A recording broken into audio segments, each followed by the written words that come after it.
लेकर आप लोगों के बीच में आ रहे हैं, जिस चैप्टर का नाम है बट्टा अर्थात डिस्काउंट। अक्सर हम लोगों ने देखा है कि डिस्काउंट को लड़के लगाने का जो तरीका है उन लोगों का, कुछ लोग बेसिक लगाते हैं, कुछ लोग ट्रिक याद कर लेते हैं। हम ये चाहते हैं कि बेसिक जानकारी अच्छी बात है, ट्रिक भी जानकारी अच्छी है, लेकिन कितना ट्रिक याद कर सकते हैं आप। कुछ ऐसा हम लोग चाहें कि बेसिक भी ना हो और ट्रिक भी ना हो, इन दोनों से डिफरेंट अर्थात दोनों से हट के हो। तो आज हम लोग एक चैप्टर की जिस चर्चा करना है उस चैप्टर का नाम है बट्टा, और बट्टा में पहला ही टाइप हम लोग पढ़ रहे हैं समतुल्य बट्टा पे आधारित प्रश्न। और अधिकतर एग्जामों में समतुल्य बट्टा पर एक क्वेश्चन देता है। अब समतुल्य बट्टा में दो प्रकार के क्वेश्चन पूछे जाते हैं। एक तो दो बट्टे दे देता है, जैसे 10% और 20% का समतुल्य बट्टा। दूसरे प्रकार जो क्वेश्चन होता है उसमें तीन बट्टे दे देता है, जैसे 10% दे दिया, 20% दे दिया और 30% दे दिया। अब उसका आपको समतुल्य बट्टा निकालना पड़ेगा। सबसे बड़ी हम लोगों की बात यह है कि समतुल्य बट्टा होता क्या है। अर्थात समतुल्य बट्टा वे बट्टे होते हैं कि जो 10% और 20% पे अगर हम जो छूट देना चाहते हैं, इन दोनों के बराबर कोई एक ऐसा छूट हो जो इन दोनों के वैल्यूएशन को बराबर कर दे। अब बात हम लोग करते हैं कि बट्टा होता क्या है। हम लोग तभी से बट्टा बट्टा कह रहे हैं। बट्टा होता क्या है? तो बट्टा का मतलब होता है छूट। अर्थात हम जैसे किसी भी वस्तु पर अगर कुछ छोड़ देते हैं, उसी को छोड़ने का नाम ही क्या होता है? बट्टा होता है, अर्थात डिस्काउंट होता है। तो हम पहले टाइप की शुरुआत करते हैं। पहला टाइप कह रहा था समतुल्य बट्टा पे आधारित प्रश्न, और इसमें पहला क्वेश्चन लिखा भी हुआ है कि 10% और 20% का समतुल्य बट्टा क्या होगा। तो सबसे पहले हम बेसिक पार्ट से इसको हल करते हैं, और बेसिक पार्ट से इसको हल करने का जो तरीका है वो ये तरीका है कि हम मान लेते हैं कि वह वस्तु कितने की 100, और 100 पे अगर हमें 10% का छूट देना है, तो अगर हम 100 में 10 का छूट दे दें तो मुझे वास्तव में देना कितना होगा? 90। 90% का मतलब होता है 90 बटा में 100। अब अगर हम बात कर ले जाते हैं 20% की छूट देना है, तो 20% का छूट अगर दे देते हैं तो हमें अभी भी देना पड़ेगा 80 बटा में कितना? 100।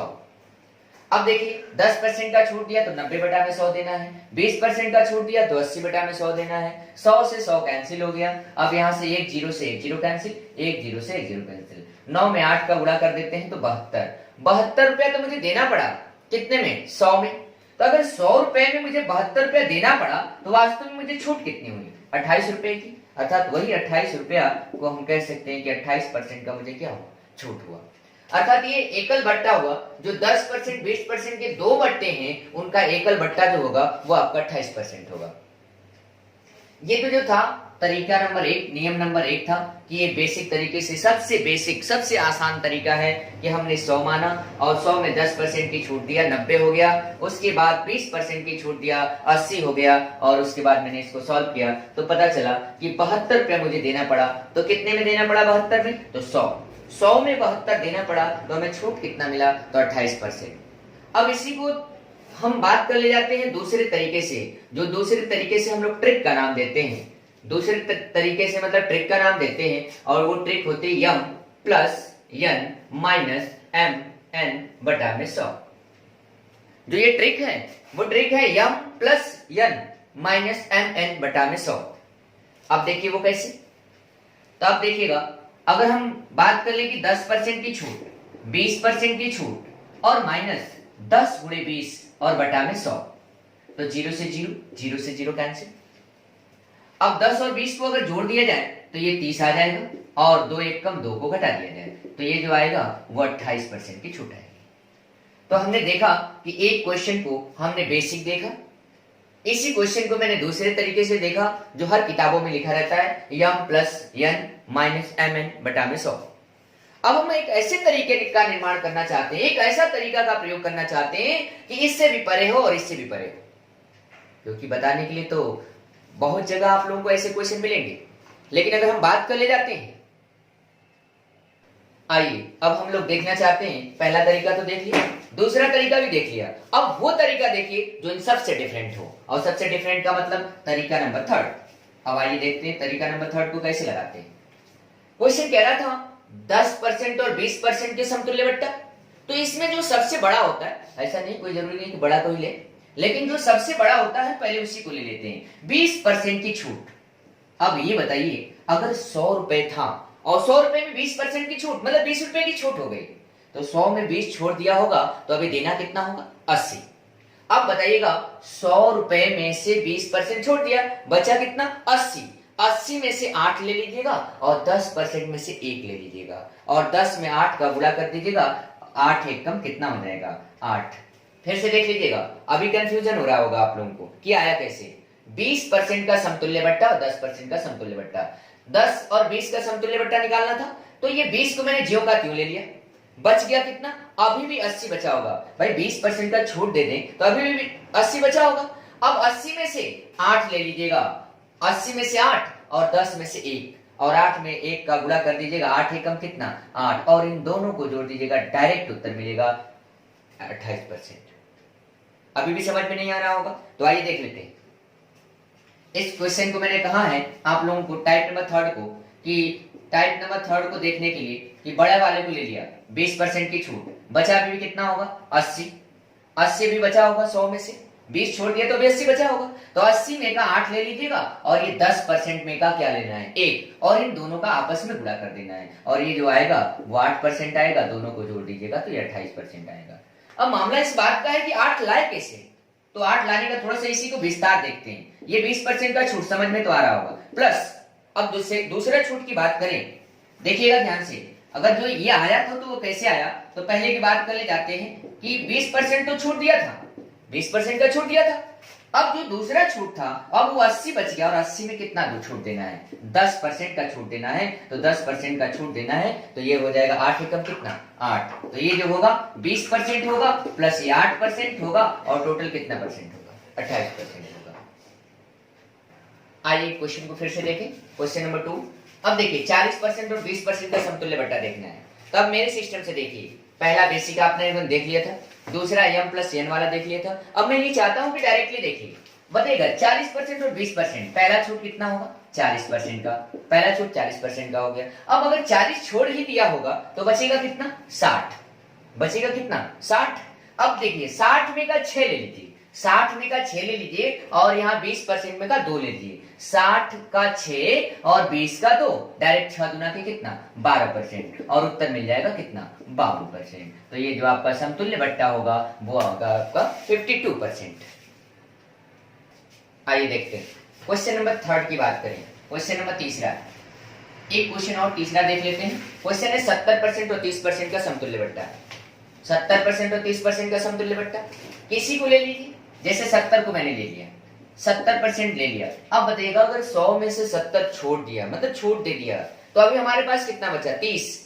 तो अगर 30 बचा होगा तो ध्यान से देखिएगा, इस 30 का 3 ले लीजिए और इस 30 का 3 ले लीजिए और 3 में 3 का गुणा कर दीजिए, कितना आएगा? 9% और जोड़ेंगे तो टोटल कितना हो जाएगा? 79%। ये आपका समतुल्य बट्टा। अब देखिए फ्यू सेकंड लगा, मैक्सिमम 5 सेकंड, 5 से 10 सेकंड में आप किसी भी प्रश्न का जवाब दे सकते हैं। अगर इसी को बेसिक लगा रहे तो आप देख लीजिए, 100 का 70% छूट देंगे तो 30%, 30 बटा में 100, फिर उसके बाद 70 बटा में 100, फिर उसके बाद कटाएंगे जो भी आएगा।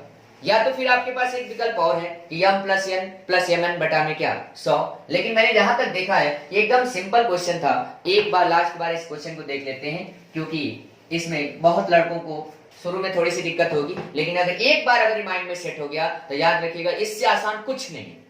जैसे मैंने कहा था कि 30%, 70% छूट दे दिया, तो कि अगर मैं 70% छूट दे देता हूं तो आप बताइएगा 30% बचेगा। 100 में से 70 छूट दे दिया, 30 बचा, तो 30 का 3 ले लेते हैं और यहां से 30 का 3 लेते हैं, 3 में 3 का गुणा कर देते हैं, डायरेक्टली 9% और टोटल कितना आ जाएगा? 79%। तो यहाँ पे हम लोगों ने देखा था 2 वाला अब तक देखा था कि 2 समतुल्य बट्टा निकालना था, तो m plus n plus mn बटा में 100। अब मान लीजिएगा 3 वाला होता तो क्या करते? पहला तरीका फिर वही करते। पहला क्या तरीका कि 100 मान लेते और 100 मानने के बाद 10% मतलब 90 बटा में 100, फिर 20% और 20% मतलब 80 बटा में 100, फिर 30% का मतलब 70 बटा में 100। ये पहला तरीका की बात कर रहा हूं, बेसिक, जिसे कह सकते हैं 100 से 100 कैंसिल, 1 से 1, 1 से 1, इस 1 से 1। अब यहाँ पे देख रहे हैं कि 9 में 8 का गुणा कर दें तो ये जो आ जाएगा 72 और गुणे 7 और बटा में 10, और ये जो आएगा 7 दूना के 14 और 7 सत्ते 49 और 50, और जब 10 से भाग देंगे तो ये कट कर आएगा 50 दशमलव कितना, 50.4% तो देना पड़ा भाई। यहां देखिएगा 50.5% तो देना पड़ा, 50.4% तो देना पड़ा, लेकिन अब हमें छूट कितने मिली, तब वही करना होगा फिर से कि 100 माइनस 50 दशमलव कितना 4 को अगर घटा दें तो आएगा 49 दशमलव कितना 6। तो ये आपका बेसिक तरीका था। 100 माना, 10% की छूट 90 बटा में 100, 20% की छूट 80 बटा में 100, 70% 30% की छूट मतलब 70 बटा में 100। इसको मैंने हल कर लिया तो ये जो आया तीनों का समतुल्य बट्टा निकला, अर्थात तीनों का मतलब 10%, 20% और 30% का जो समतुल्य बट्टा होगा वो होगा 49 दशमलव कितना 6। जो ये आपका तीनों का होगा उत्तर कितना होगा 49 दशमलव कितना 6। आइए अब इसी को दूसरे नियम से देखें, और दूसरा नियम हम लोगों का क्या था, m plus n minus mn बटा में कितना 100। इसी नियम से हम लोग लगाते हैं, अधिकतर स्टूडेंट इसी का प्रयोग भी करते हैं। तो आइए देख लेते हैं question, m plus n minus क्या mn बटा में कितना 100। तो ये बताइएगा, अगर यहाँ पे हम दो ही वैल्यूएशन तो रख सकते हैं एक बार में, तो यहाँ पे रख सकते हैं 10, यहाँ पे रखेंगे 20 माइनस 10 गुणे 20 और बटा में कितना 100, यही तो रखेंगे। और अभी भी पिछले क्वेश्चन में इसको सॉल्व किए थे, और जब सॉल्व किए थे तो 10 और 20 आया था 30, और 30 में से जब 2 घटा दिया गया तो ये जो आया था कितना 28%। अब देखिएगा यहाँ पे m और n के माध्यम से, इस सूत्र के माध्यम से हमने केवल दो वैल्यूएशन को अर्थात दो बट्टों का मिलाकर एक समतुल्य बट्टा निकाला। अब क्या करेंगे, एक तो बट्टा यहां से निकाले लेंगे और एक बट्टा 30 वाला लेंगे और फिर पुनः इसी सूत्र में प्रयोग करेंगे। अब वही बात आ गई, एक ही वैल्यू को, एक ही बात को दो बार कर सकते हैं। तो आप देखिएगा यहाँ पे फिर उसी सूत्र में रखना होगा, एक बार 28 रखना है और पुनः एक बार 30 रखना है और उसके बाद माइनस एक बार 28% और गुणे कितना 30% और बटा में कितना 100। तो आप देखिएगा यहाँ से 0 से 0, ये 0 से 0 का, सॉरी ये तो कटेगा है नहीं, तो ये हम लिख सकते हैं 2 दशमलव कितना 8 लिख सकते हैं, 2.8 लिख सकते हैं। 28 और 30 को जोड़े तो 28 और 30 को जोड़े तो कितना हुआ 58%, और 58% माइनस अगर देखते हैं तो ये जो आएगा वो आप लोगों का जो आ जाएगा 8 दशमलव कितना आएगा 4, गुणा कर लीजिएगा तो 8.4 आएगा। अब 58 में से 8.4 को अगर घटाते हैं तो ये जो आएगा 49 दशमलव कितना आएगा 6। तो देखिएगा एक ही क्वेश्चन को दो बार अगर प्रक्रिया में रखेंगे तब आपका आया 49 दशमलव कितना 6। इसका मतलब इस ट्रिक से बेहतर तो पहला टाइप रहा होगा बेसिक वाला, लेकिन मैं ये देखना चाहता हूं कि बेसिक वाला भी थोड़ा सा विस्तार रहा, ये ट्रिक वाला जो हर किताबों में लिखा रहता है ये भी देखा जा रहा है कि 2 स्टेप में लगाया गया। हम ये चाहते हैं कि कुछ ऐसा भी उपाय होता कि किसी ट्रिक की जरूरत ना पड़े। तो आइए देखते हैं उन ट्रिक का प्रयोग करते हैं। देखिए अधिकतर जो बच्चे होते हैं इन्हीं दोनों नियमों का प्रयोग करते हैं। हम ये चाहते हैं कि एक तीसरा तरीका को देखा जाए। तो हमारा तरीका क्या था वही कि 10%, 20% और 30% का समतुल्य बट्टा चाहिए था। तो देखिए सबसे बड़े वाले को कान पकड़ लीजिए, ये सबसे बड़ा वाला है। तो देखिए 30% को ले लिया, अब बताइएगा अगर 30% को ले लिया तो छूट कितना हुआ 70। अभी भी 30% अगर छोड़ दिया तो अभी भी कितना बचा होगा 70। तो अब देखिएगा 70 का 7 ले लीजिएगा और 20 का 2 ले लीजिएगा। रूल तो हमारा ये कह रहा था कि 70 का 7 ले लीजिएगा और 20 का 2 लीजिएगा, तो 7 दूना की 14, 7 दूना की कितना 14। अब बताइएगा 70 में से अगर हम 14 तो छोड़ दिए, 70 में से 14 छोड़ दिए, तो ये बताइए अगर 70 में से अगर 14 छोड़ दिए तो अभी भी कितना बचा होगा 56। नहीं समझ में आया? 70 में से अगर हम 14 छोड़ दिए तो अभी भी कितना बचा होगा 56। अब 56 का 10% और 56 का 10% तो ये सभी को मालूम है कि 5 दशमलव कितना होता है 6, डायरेक्ट एक लाइन में। अब देखिएगा 30 और 14 को जोड़ दिए 44, 44 में अगर 5.6 को जोड़े तो डायरेक्ट 49 दशमलव कितना आएगा 6। अब इसी क्वेश्चन को जिस लड़के को डायरेक्ट नहीं समझ में आ रहा है थोड़ा सा विस्तार कर रहे हैं इसका, बस थोड़ा सा विस्तार कर रहे हैं, कि इसको हम कैसे ला रहे हैं। थोड़ा सा देखिएगा ध्यान से। तो देखिएगा एक तो पहला स्टेप था कि 30% को ले लेना है, यहां तक तो सबको समझ में आया। दूसरा स्टेप में क्या करना है, दूसरा स्टेप में ये करना है कि अगर 30 छोड़ दिया होगा तो 70 बचा होगा और 70 का 20% डिस्काउंट देना है। 20% डिस्काउंट देने का मतलब होता है 14% अभी भी डिस्काउंट देना है। देखिएगा पहला स्टेप 30%, दूसरा स्टेप आगे 14।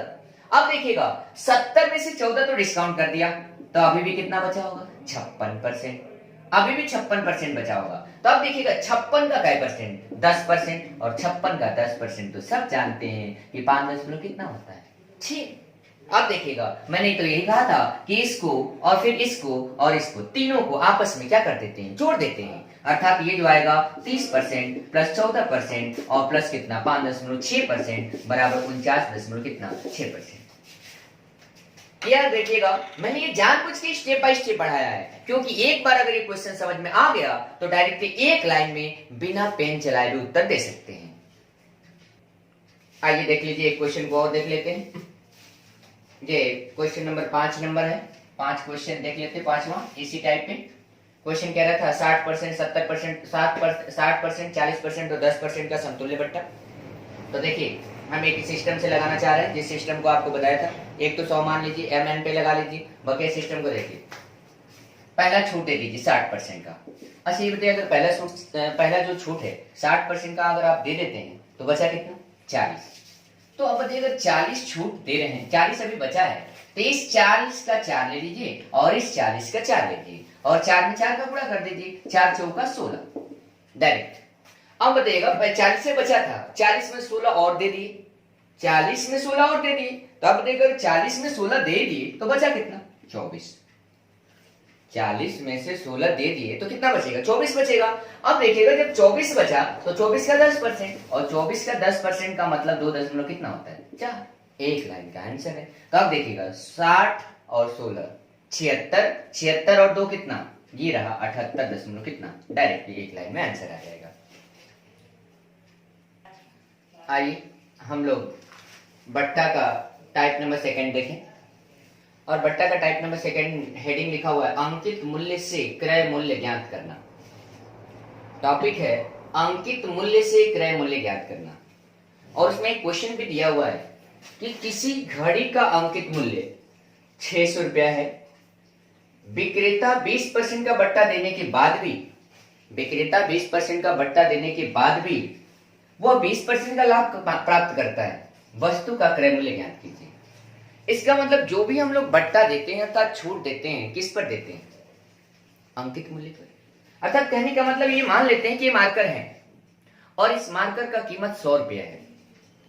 तो क्वेश्चन ये कहना चाहता है कि अगर हम इस पे अंकित मूल्य 100 रुपये रखा हुआ है और कह रहा है कि हम दुकानदार ये कह रहा है कि कोई भी अगर ग्राहक आता है तो हम उसको 20% का छूट देंगे। तो छूट किस पे देगा, इस पे अंकित मूल्य जो इस पे लिखा हुआ मूल्य है उसी पे वो 20% का छूट दे रहा है। तो यहाँ पे कह रहा है कि किसी घड़ी का अंकित मूल्य 600 रुपया है और विक्रेता उसे 20% का क्या दे रहा है बट्टा, फिर भी उसे ये कह रहा है कि फिर भी उसे 20% का लाभ हो रहा है। तो जब भी लाभ होता है हमेशा क्रय मूल्य पर होता है, जब भी लाभ होता है तो हमेशा क्रय मूल्य पर, और जब भी छूट देना होता है तो हमेशा अंकित मूल्य पर छूट दिए जाते हैं। इसका मतलब एक सूत्र का निर्माण होगा और वो सूत्र क्या होगा, जैसे अगर हम बात करें अंकित मूल्य की तो अंकित मूल्य पर हमेशा और हमेशा, अंकित मूल्य पर हमेशा और हमेशा डिस्काउंट दिए जाएंगे, हमेशा और हमेशा डिस्काउंट दिए जाएंगे। और यही चीज क्रय मूल्य की बात करें तो क्रय मूल्य पर हमेशा और हमेशा उस व्यक्ति को क्या होगा प्रॉफिट होगा। और प्रॉफिट के लिए सूत्र तो आप सबको ही मालूम है, छूट देंगे अर्थात 100 में से कुछ छूट देंगे तो ये आपका बटा में 100 आ जाएगा। यहां से 100 पे कुछ लाभ होगा तो ये 100 प्लस पी बटा में कितना 100। अब यहां से ये कट जाएगा 100 से 100 तो एक फाइनल सूत्र बन के तैयार होगा कि अंकित मूल्य, देखिएगा अंकित मूल्य ब्रैकेट में 100 माइनस डिस्काउंट और बराबर क्रय मूल्य, और क्रय मूल्य ब्रैकेट में 100 प्लस क्या प्रॉफिट, और ये फाइनल सूत्र बना। इसी के माध्यम से हम इन प्रश्नों को हल कर सकते हैं। क्वेश्चन क्या होगा, क्वेश्चन देखिए अंकित मूल्य पर हमेशा डिस्काउंट दिए जाते हैं और क्रय मूल्य पर हमेशा क्या होगा प्रॉफिट होगा। अब बात कर ले जाते हैं क्वेश्चन की, यदि किसी घड़ी का अंकित मूल्य 600 रुपया है तो इसका मतलब अंकित मूल्य 600 रुपया है। अब देखिएगा उस पर 20% का बट्टा दिया जा रहा है, अगर 20% का बट्टा दिया जा रहा होगा तो देना कितना होगा 80 भाई 20 छोड़ देंगे तो देना कितना है 80। अब क्वेश्चन कर रहा है कि क्रय मूल्य कितना होगा यदि, क्रय मूल्य पूछ रहा था, क्रय मूल्य कितना होगा यदि उसे 20% का लाभ होता हो। तो 20% का लाभ होने का मतलब 100 में 20 को जोड़ देंगे तो 120 हो जाएगा। अब यहाँ पे हम देख रहे हैं कि ये 0 से 0 कैंसिल हो जाएगा और 12 से कट कर कितनी बार में 5 बार में, और 8 बचे कितना 40। तो ये 400 आया, वो 400 यक्ष का मान आया, और यक्ष माने किसको थे क्रय मूल्य। इसका मतलब जो आपका क्रय मूल्य होगा वो कितना होगा 400 रुपया होगा। तब तो लग जाना चाहिए इसे। आइए एक क्वेश्चन और देख लेते हैं। क्वेश्चन कह रहा है कि यदि किसी वस्तु का अंकित मूल्य 8000 रुपया है, यदि किसी वस्तु का अंकित मूल्य 8000 रुपया है, विक्रेता 25% का भट्टा देने के बाद भी, विक्रेता को 15% का भट्टा देने के बाद भी 20% का लाभ प्राप्त करता है, वस्तु का क्रय मूल्य ज्ञात कीजिए। सूत्र तो फिर वही रहेगा, या अंकित मूल्य पे छूट दिया जाएगा, अंकित मूल्य पे हमेशा डिस्काउंट दिए जाते हैं, क्रय मूल्य पे हमेशा हमेशा लाभ अर्थात प्रॉफिट होगा। तब आइए देखते हैं अंकित मूल्य की बात करें तो अंकित मूल्य कितना था 8000। 8000 पे छूट की बात कर रहे हैं, कितना परसेंट छूट होगा 25% छूट होगा। इसका मतलब हमें देना कितना है 75।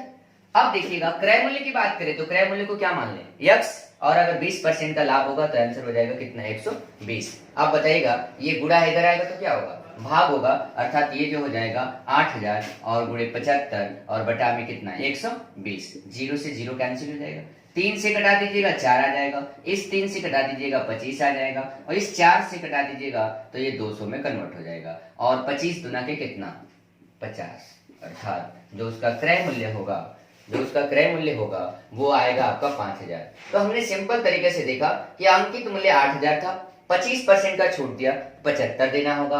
अब उस वस्तु का क्रय मूल्य यक्स हो गया, 20% का लाभ करेगा तो 120 डायरेक्टली। अब इसे ट्रांसफर करके डिवाइड करने के लिए तो आप किसी तरह से डिवाइड कर सकते हैं।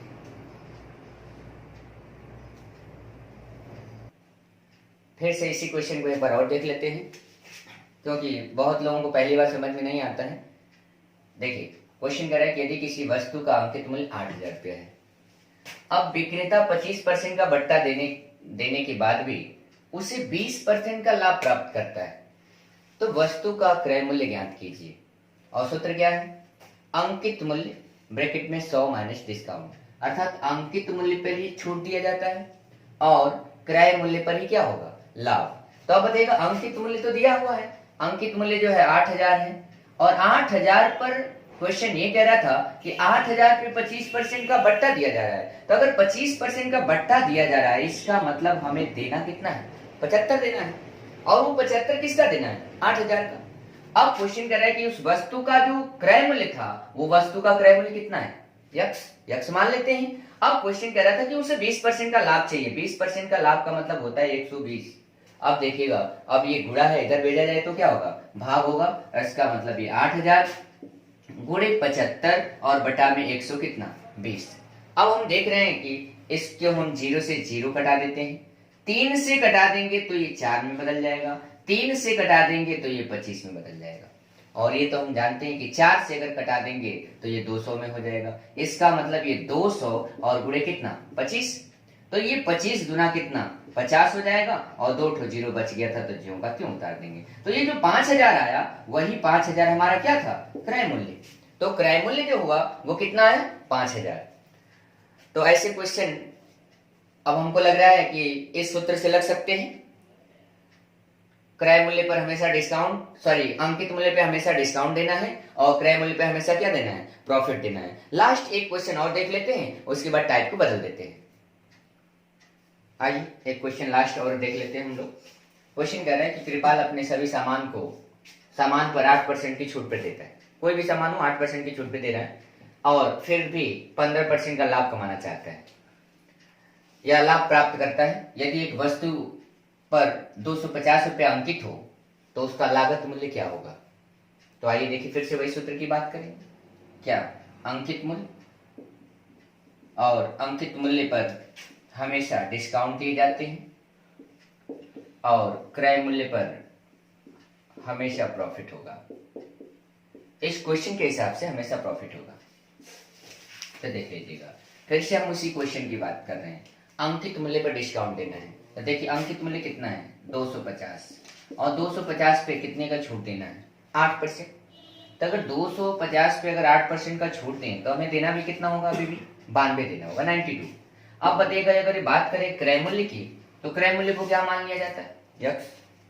अब क्रय मूल्य को अगर यक्स मान लेते हैं तो आप बताइएगा इस पे हमें चाहिए था 15% का लाभ, मतलब हम लिख सकते हैं 100 कितना 15, मतलब 100 में 15 जोड़ देंगे 115 हो जाएगा। अब देखिएगा ये गुणा है, इधर आएगा तो भाग हो जाएगा, अर्थात 250 हो जाएगा और पूरे 92 और बटा में 100 कितना 15।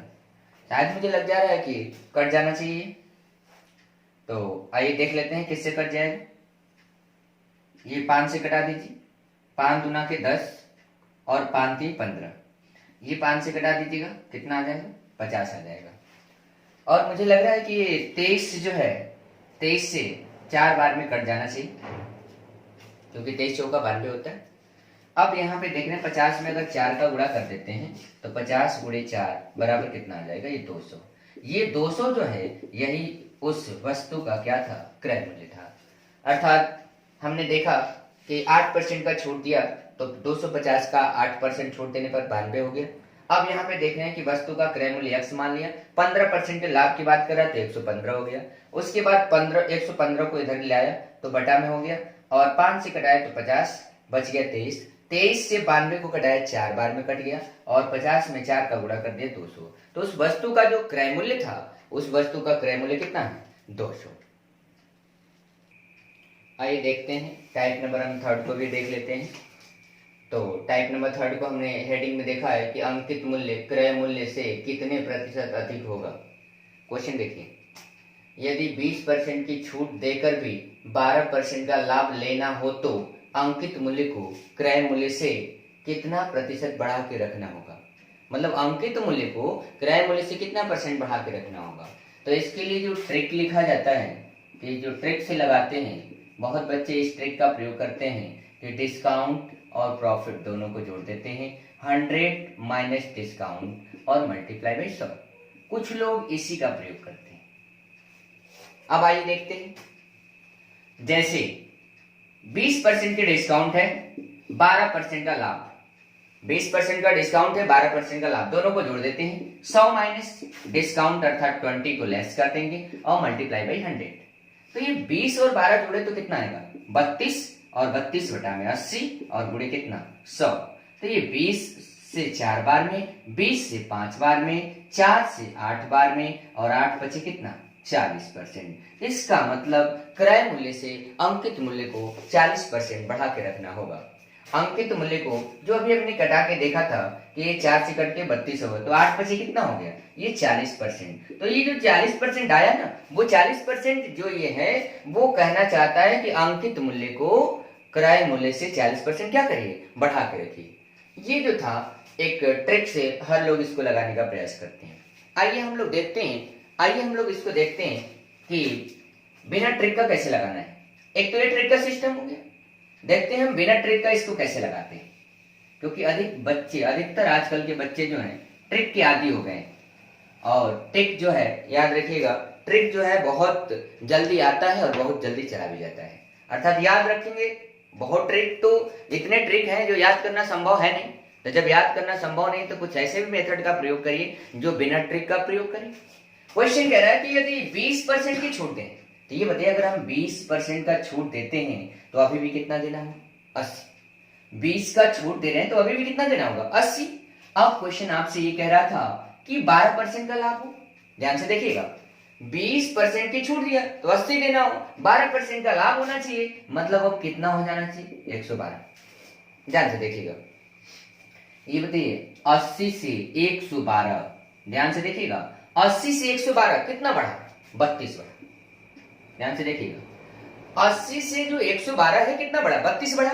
किससे बढ़ा तो 80 से बढ़ा, 80 से ही तो बढ़ के 112 हुआ। इसका मतलब 80 से बढ़ा और परसेंटेज निकालना है, तो देखिए 100 से गुणा, बेहद आसान तरीका है। यहां से ध्यान से देखिएगा 20 से कटा देते हैं तो ये 20 से कटाएंगे तो कितना आएगा 4, 20 से कटा देंगे तो कितना आएगा 5। अब देखिए 4 से कटा देंगे तो कितना आएगा 8, और 8 बचे कितना 40%। ध्यान से फिर से एक बार देख लीजिएगा क्वेश्चन कह रहा था 20% की छूट, तो 20 अगर छोड़ देंगे तो 80 देना पड़ा, 12% का लाभ चाहिए मतलब 112 हो जाएगा। तो पहले 80 था अब 112 हो गया, कितना बढ़ा, तो 32 बढ़ा। और अगर ये 32 बढ़ा तो किससे बढ़ा, 80 से बढ़ा। और परसेंटेज निकालना है तो 100 से क्या कर देंगे, गुणा कर देंगे। इस तरह से जो अंकित मूल्य होगा क्रय मूल्य से कितना परसेंट बढ़ा कर रखना होगा, 40% अगर बढ़ा के रखते हैं तो याद रखिएगा 20% का छूट भी देंगे तो आपको 12% का क्या होगा, लाभ होगा। तो आपको ट्रिक भी मैंने दे दिया और साथ साथ हमने आपको एक नए मेथड का प्रयोग करके बता दिया जिससे आप आसानी से इस क्वेश्चन को क्या कर सकते हैं, लगा सकते हैं। चलिए आइए एक तो क्वेश्चन और देखते हैं, आइए देख लेते हैं इस क्वेश्चन को भी। एक दूसरा क्वेश्चन, क्वेश्चन नंबर 2। देखिए एक क्वेश्चन नंबर 2 को देखते हैं। क्वेश्चन कह रहा था कि यदि 18% की छूट देकर 23% का लाभ लेना हो तो अंकित मूल्य को क्रय मूल्य से कितना परसेंट बढ़ा के रखना होगा।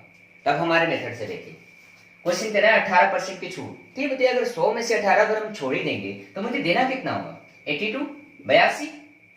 अब देखिएगा 82 देना होगा, ध्यान से देखिएगा 18% की छूट हो गई तो हमें 82 देना होगा।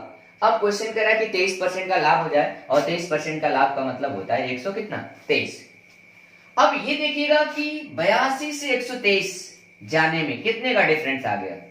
तो अगर हम बात करें कि 82 और 123 के अगर डिफरेंट की बात करें तो मुझे लग रहा है कि 41, 41 अधिक हुआ।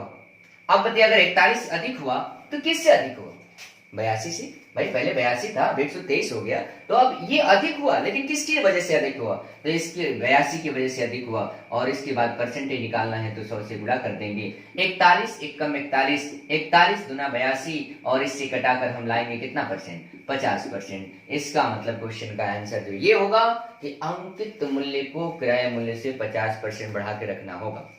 फिर से देख लीजिए एक बार, क्वेश्चन कह रहा था कि 18% की छूट दी तो 100 में से अगर 18 छोड़ दिए तो देना कितना होगा, 82। कह रहा है कि 23% का लाभ हो, मतलब जब ये 100 था तो 18 छोड़ दिए तो 82 हो गया। अगर 100 रहा होता तो 23% का लाभ होता तो 123 हो जाता। पहले था 82, अब बढ़ के हो गया 123, कितना बढ़ा, तो 41 बढ़ा। किसकी वजह से बढ़ा, तो 82 की वजह से बढ़ा। और परसेंटेज निकालना है तो 100 से क्या करें, गुणा करते हैं। एक तो सिस्टम ये हुआ, और बचे तो ट्रिक तो आप जानते ही हैं। और ट्रिक अभी बताए थे पिछले क्वेश्चन में भी कि डिस्काउंट और प्रॉफिट दोनों को जोड़ देते हैं, 100 में से डिस्काउंट को लेस कर देते हैं और मल्टीप्लाई बाय क्या करते हैं, 100। लेकिन मैं आपसे यही कहूंगा कि इन सब चीजों का प्रयोग ना करें, क्योंकि समय आपका आसान तो लग रहा होगा कि ये आसान है, लेकिन इतना याद रखिएगा ट्रिक याद भी हो सकता है, भूल भी जाएगा, लेकिन ये वाला जो सिस्टम है वो नहीं भूलेगा। तो आप प्रयास करिए कि ऐसे प्रश्नों का हल करें, इसी तरीके से हल करने का प्रयास करें। आइए एक क्वेश्चन और देख लेते हैं, लास्ट क्वेश्चन इस टाइप पे। आइए एक क्वेश्चन लास्ट देख लेते हैं, तीसरा क्वेश्चन, वही हेडिंग है कि अंकित मूल्य क्रय मूल्य से कितना परसेंट अधिक होगा। तो देख लीजिएगा इधर, देखिए इधर देखिए, कोई वस्तु 35% की छूट देकर भी 17% का लाभ पर बेची गई, वस्तु का अंकित मूल्य क्रय मूल्य से कितना परसेंट अधिक है। फिर वही सिस्टम लगा देते हैं, या तो अगर आपकी इच्छा करे तो फिर वही लगाइए, डी प्लस पी और अपान 100 माइनस डी मल्टीप्लाई बाई 100। ये सब लोगों को मालूम होगा, डी मतलब डिस्काउंट, पी मतलब प्रॉफिट की बात कर रहा है। अब हम इस सिस्टम का प्रयोग नहीं करना चाहते हैं, हमें चाहते हैं हो सकता है अगर भूल जाए तब क्या करेंगे। तब मैंने वही तरीका आप लोगों को बताने की, यदि किसी वस्तु को 35% की छूट पर, अब बताइए अगर 100 में 35 छोड़ देंगे तो मुझे देना कितना होगा, 65। कितना देना होगा, 65। अब ये बताइएगा अगर 35 का छोड़ दिए 65 देना होगा। अब क्वेश्चन ये कह रहा था कि अगर 17% का लाभ हो जाए, 35% का छूट दिया, अब 17% का लाभ कह रहा है, तो 17% का लाभ का मतलब कितना, 117। अब ये बताइएगा 65 से 117 कितना बढ़ा, 65 से 117 कितना बढ़ा, तो देख लीजिएगा ये आएगा कितना, 17 में से 7 में से 5 गया, कितना आएगा, 2। और ये हुआ 11 में से कितना आएगा, मतलब 52 अधिक हुआ। अब ये बताइए 65 से 117 52 अधिक हो गया, तो किससे अधिक है ये 52, मतलब ये 117 बढ़ा है, 65 से 117 हुआ तो 52 बढ़ा, किससे बढ़ा, 65 से बढ़ा। और परसेंटेज निकालना है तो किससे गुणा करेंगे, 100 से गुणा करेंगे। अब मुझे लग रहा है कि 13 चौका 52, 13 पचे 65, और 5 से कटकर 20 और 20 चौका कितना 80%। तो जो ये 80% आया, इसका मतलब ये 80% ये है कि अंकित मूल्य जो है क्रय मूल्य से 80% क्या होगा, अधिक, अर्थात बढ़ा के रखना होगा। तब जाकर हम 35% का छूट भी देंगे तो हमें 17% का क्या होगा, लाभ होगा। चेकआउट करना चाहते हैं थ्रू बाय ट्रिक, चेकआउट ये करना चाहते हैं कि ट्रिक से क्या ये सही है गलत है। तो देखिएगा, डिस्काउंट था 35 और प्रॉफिट था 17 अपॉन 100 माइनस 35 और मल्टीप्लाई बाई 100। अब बताइएगा 35 और 17, 35 और 17 कितना हो जाएगा 52 और अपान में कितना हो जाएगा 65 और मल्टीप्लाई बाई कितना 100। देखिए वही बात आ गई फिर से, अर्थात 13 चौका 52, 13 पच्चीस 65, 5 से कटकर 20 और 20 चौका कितना, फिर से आ गया 80%। तो आप देखिएगा ट्रिक से भी वही आया और जो ये सिस्टम था उससे भी वही आया। तो इसका मतलब मुझे लग रहा है कि अब तक के जो हम लोगों ने 3 टाइप पढ़ा है, हर टाइप पे, पहले टाइप पे 5 क्वेश्चन दिया गया था, दूसरे टाइप पे 3 या 4 क्वेश्चन दिए गए थे और तीसरे टाइप पे भी हम लोगों ने 3 क्वेश्चन देखा। जहां तक उम्मीद है कि आप लोगों को ये समझ में आया होगा। और अगला जो type number 4, type number 5, type number 6 जो होगा, हम लोग इस चीज को अगले दिन देखेंगे, अर्थात अगले वीडियो में देखेंगे। अगर ये आप लोगों को अच्छा लग रहा है ये वीडियो, तो मैं आप लोगों से उम्मीद करूंगा कि इसको सब्सक्राइब करिए और साथ ही साथ अपने मित्रों तक इस चीज को पहुंचाने का प्रयास करिए। धन्यवाद।